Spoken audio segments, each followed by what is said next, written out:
Malayali beauty Kalyani Priyadarshan title role పోషించిన కొత్త లోక ఒకటి చంద్రభారతీయ సినిమా రంగంలో తొలి లేడీ సూపర్ హీరో మూవీగా విడుదలైంది. దుల్కర్ సల్మాన్ నిర్మించి డొమినిక్ అరుణ్ దర్శకత్వం వహించిన ఈ సినిమా ఓనం సందర్భంగా మలయాళంలో విడుదల కాగా ఇతర భాషల్లో ఆలస్యంగా వచ్చింది. కథలో నీల అనే గిరిజన బాలిక ఓ శక్తివంతమైన యక్షినిగా మారి అమరత్వం పొందుతుంది. తరువాత చంద్ర పేరుతో బెంగళూరులో సాధారణ జీవితం గడుపుతూనే మాఫియా, ఆర్గాన్ ట్రాఫికింగ్ వంటి క్రైమ్లను తన సూపర్ పవర్స్తో ఎదుర్కొంటుంది. సినిమా మొదటి భాగం ఆసక్తికరంగా ఉన్నా రెండో భాగం బలహీనంగా సాగింది. Tovino Thomas, Soubin Shahir, Dulquer special appearance కొంత హైలైట్గా నిలిచిన కథలో పెద్దగా కొత్తదనం కనిపించదు.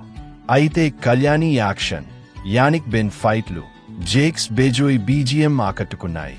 మొత్తం మీద టెక్నికల్గా బాగున్నా కథలో బలహీనతలు ఎక్కువగా ఉండటంతో కొత్త లోక ఒకటి చంద్ర మిక్స్డ్ రివ్యూ తెచ్చుకుంది.